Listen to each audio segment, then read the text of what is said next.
प्रभु यीशु के उपदेश और पूज्य गांधी जी के बहुमूल्य विचार सारी दुनिया में व्याप्त जहरीले वातावरण को समाप्त कर देंगे। क्षमा, कृपा, दया के मूल्य कभी भी खत्म नहीं होंगे। यह बातें सुविख्यात वक्ता, विचारक और प्रेस्बिटेरियन चर्च इंदौर के पादरी ओलिवर अल्फ्रेड ने एक खास मुलाकात में कही। World express, world media, world king यीशु टीवी के प्रधान संपादक राजकुमार हंस से आप चर्चा कर रहे थे। इस वैचारिक मुलाकात का ब्यौरा इस प्रकार है। वर्ल्ड मीडिया के समस्त दर्शकों का हार्दिक स्वागत है। हमारी एक प्राचीन परंपरा रही है कि हम अच्छी हस्तियों से, अच्छे महानुभावों से आपकी भेंट करवाते हैं। आज हमारे साथ फादर ओलिवर जी हैं, जो कि काफ़ी अनुभवी हैं, लेखन में आपकी रुचि है। मूलतः आप जबलपुर के हैं। हम जारी कर रहे हैं मुलाकात। स्वागत है आप। धन्यवाद। क्रिसमस पर हम समस्त दर्शकों को बधाई देना चाहेंगे। हमारी वर्ल्ड मीडिया की यह नीति रही है कि हम मानवता को महकाने के लिए, सर्वधर्म एकता के लिए, विश्व बंधुत्व के लिए कार्य कर रहे हैं। आपका अभिनंदन है फादर जी। Thank you. सबसे पहले हम आपसे जानना चाह रहे थे कि आपके माताजी, पिताजी का शुभ नाम और इसके अलावा आपका जन्म स्थान और आपका एजुकेशन कितना हुआ। मैं एक पारंपरिक मसीह परिवार से हूँ और मेरा जन्म एक मसीह परिवार में हुआ। मेरे पिताजी अब तो वो नहीं रहे, स्वर्गीय थॉमस अल्फ्रेड, वो एक सर्विसमैन थे। मिलिट्री में उन्होंने अपनी सेवकाई दी और बाद में वो एक आरएमपी डॉक्टर के रूप में अपने जीवन में उन्होंने समाप्ति की। मेरी मदर भी सेवकाई क्षेत्र में रहीं, वो नर्सिंग सिस्टर रहीं और मेट्रन के पद तक करीब करीब पहुंची और उन्होंने भी अपनी सेवकाई जबलपुर मेडिकल कॉलेज में दी और मैं उनका ज्येष्ठ पुत्र रहा। और जबलपुर में मेरा जन्म हुआ, शिक्षा दीक्षा हुई और इस प्रकार से मेरा सामान्य बैकग्राउंड है, पृष्ठभूमि। पढ़ाई आपकी? मेरी पढ़ाई जो है, मैंने मूल पढ़ाई जो है जबलपुर से ही पूरी की और मैंने एमए इकोनॉमिक्स में किया, डीएसडब्ल्यू किया। फिर मैंने उसके बाद जो है रिसर्च पेपर भी मेरे हैं, क्योंकि मैं रिसर्च साइंटिस्ट रहा 5 साल तक आईसीएमआर में। और उसके बाद मेरा रुझान चूँकि और बुलाहट जो थी, ईश्वरी नियति जिसको बोलेंगे, वो प्रभु की सेवकाई और कलीसियाई थी, तो फिर मैं यहाँ पर आ गया। और उस दौरान मैंने उसी सेवकाई में रहते हुए अपनी बैचलर ऑफ क्रिश्चियन स्टडीज़ जो बीडी के इक्विवेलेंट है वो पढ़ाई Allahabad ABS, Allahabad Bible seminary से कंप्लीट की। आपकी जानकारी के लिए बहुत बहुत धन्यवाद। हमारे दर्शक आपसे ये जानना चाहेंगे कि आप कब दीक्षित होकर इसमें मिशनरी में आ गए। मैं तो एक लेमैन बैकग्राउंड से, जिसको हम लोग लेमैन बोलते हैं, लेटी एंड क्लर्जी, 2 डिवीजन चर्च में बोले जाते हैं, एक पुरोहिती वर्ग और एक सामान्य वर्ग या जन सामान्य। तो मैं जन सामान्य के पृष्ठभूमि से मूलता हूँ, लेकिन चूंकि मेरे जीवन में परमेश्वर की ईश्वरी बुलाहट थी और उसको भी मसीही और सारे धार्मिक जगत में मान्यता दी जाती है, तो उसी मान्यता के तहत जब मैंने अपनी सेवकाई प्रारंभ की तो 1993 में मैंने अपनी पूर्णकालिक मसीह सेवकाई या मिशनरी सेवकाई जो आप बोल रहे हैं वो प्रारंभ की। और 1997 में पेंडा रोड में मेरा प्रारंभिक दीक्षांत समारोह हुआ। मुझे हाथ रखकर, जिसको हम लोग अपने मसीही जगत में या मसीह सेवकाई जगत में ऑर्डिनेशन बोलते हैं, या हम हिंदी में बोलेंगे तो दीक्षांत या गुरु दक्षिणा। हाँ जी। जो गुरु दीक्षा जो मेरी हुई वो हुई 1997 में। और 1993 से मैं पूर्णकालिक सेवा में आ गया। मैंने कोई दूसरा काम उसके बाद आज तक नहीं किया। पूर्णकालिक मसीह सेवकाई में, पुरोहिताई सेवकाई में, मिशनरी सेवकाई में कार्य किया।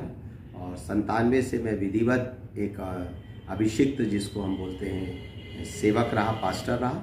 और यही मेरी निरंतर सेवकाई और यही मेरा कार्य क्षेत्र और यही मेरा सब कुछ रहा। कौन कौन से देशों की यात्रा करी अभी तक आपने? बड़ी विशेष बात है कि जब मेरा गुरु दीक्षा हो रही थी तो हमारे गुरु दीक्षा में एक गुरु मंत्र दिया जाता है, जो हम अपने भारतीय पद्धति से बोले, पर हमारे यहाँ उसको बोला जाता है कॉलिंग। आपकी कॉल क्या है? परमेश्वर ने आपको किस विशिष्ट, सबको बुलाया है, सामान्य रूप से सारे लोग सेवक हैं, लेकिन हर सेवक का एक विशेष ट्रैक है। किस ट्रैक पे आपको बुलाया, तो जो मेरा ट्रैक था वो है भजन संहिता, उसका 2 अध्याय और 8 वचन। और उसमें इस प्रकार से लिखा है, मांग और मैं तुझे जाति जाति के लोग तेरी निज संपत्ति होने के लिए और दूर दूर के देश तेरा निज भाग होने के लिए दूंगा। तो एक भारतीय सेवक होने के नाते मुझे कभी भी विदेश जाने की ऐसी कोई ललक नहीं रही, लेकिन जब मुझे ये गुरु मंत्र मिला या मेरा ये दीक्षा मंत्र मुझे मिला तो मैं तुरंत समझ गया कि परमेश्वर ने मुझे अंतर्राष्ट्रीय स्तर के लिए रखा। तो मैं अपनी सेवकाई यात्रा में मुझे 32 साल हो गए हैं और 32 सालों में बहुत से विदेशी मेरे मित्र रहे और संपर्क रहे, पर मुझे फॉरेन जाने का कभी मौका ऐसा लगा नहीं। 2 बार मेरे पासपोर्ट एक्सपायर हो गए, लेकिन पिछले 4 महीने पहले मई में मेरा इंटरव्यू हुआ विशाखापट्टनम में, और 5 मिनट के इंटरव्यू के बाद मुझे 10 साल का अमेरिकन वीज़ा मिला और मेरा सारा प्रबंध भी हो गया, पैसे का और सारी चीज़ों का। और 1.5 महीने में परमेश्वर के उस कृपा से और अनुग्रह से अमेरिका देश में और वहाँ के विभिन्न हिस्सों में यात्रा कर सका। तो ये मेरी पहली विदेश यात्रा है, बधाई आपको। और ये मेरी सेवा यात्रा भी है जी। और एक भारतीय विश्वासी और सेवक के रूप में मैं बड़े गर्व के साथ और बड़े दृढ़ता के साथ और आत्मविश्वास के साथ वहाँ गया, क्योंकि एक समय रहा और ऐसा माना जाता है कि हमको मसीह जीवन में विदेशियों ने दीक्षित किया, लेकिन हम बड़ी खुशी से एक दीक्षित भारतीय विश्वासी के रूप में अंग्रेज़ों के बीच में गए और वहाँ प्रभु यीशु मसीह की शिक्षाओं को एक भारतीय विश्वासी के रूप में प्रस्तुत कर सके, बांट सके और उनको धन्यवाद दे सके और उनसे सीख सके। ये हमारे लिए बहुत ही सुंदर अवसर है। जहाँ हम आपसे ये इंटरव्यू ले रहे हैं, इस चर्च का क्या नाम है? इस चर्च का नाम प्रेस्बिटेरियन चर्च मसीह मंदिर है और ये कैनेडियन प्रेस्बिटेरियन मिशनरियों के द्वारा 1885 में इसकी मंडली स्थापना हुई। मंडली का मतलब है कलीसियाई मंडली, जो कलीसिया का झुंड है, आराधकों का झुंड है, प्रभु यीशु के मानने वाले भक्तों का झुंड है, उसकी स्थापना हुई।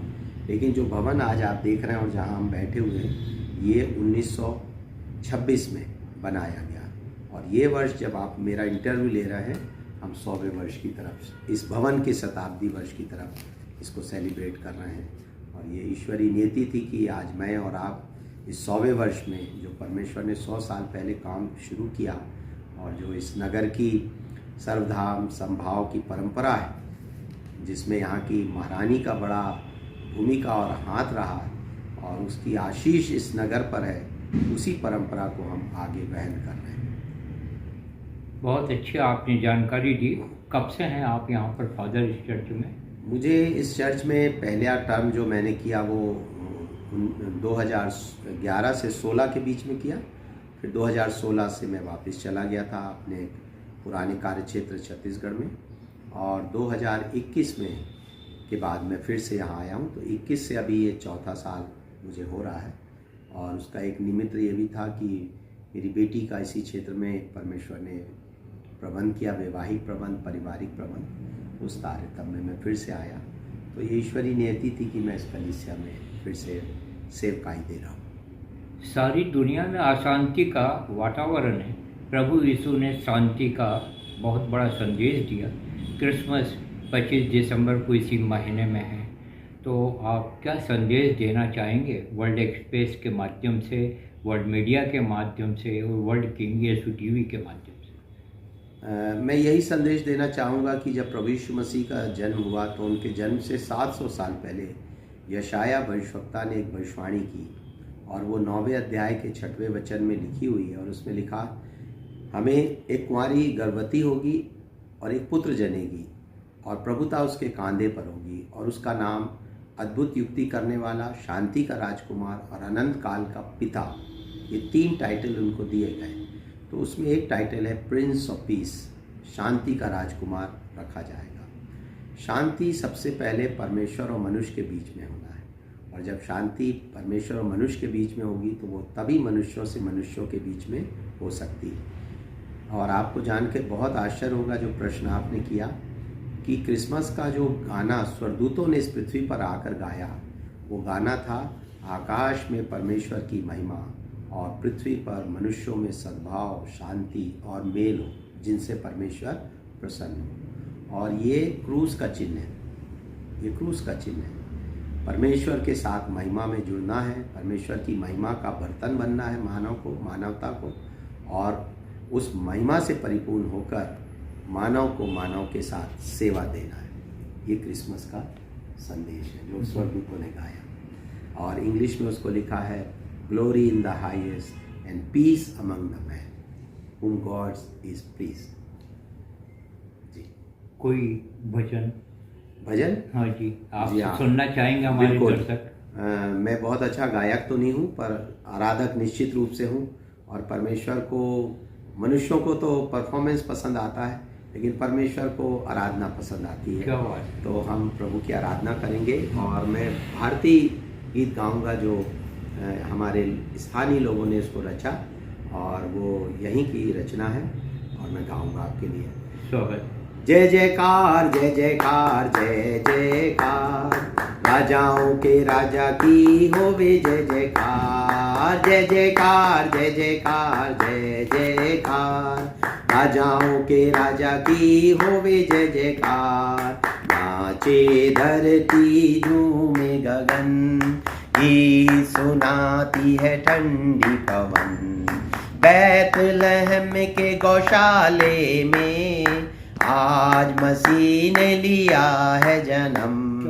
जय जयकार, जय जयकार, जय जयकार, राजाओं के राजा की होवे जय जयकार। दुनिया के वीराने में जीवन की आशाएं जगी, हर अंधियारे कोने में, हर अंधियारे कोने में चमकी ज्योति ईश्वर की।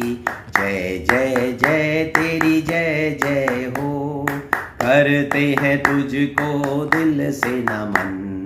बैतलहम के गौशाले में आज मसीह ने लिया है जन्म।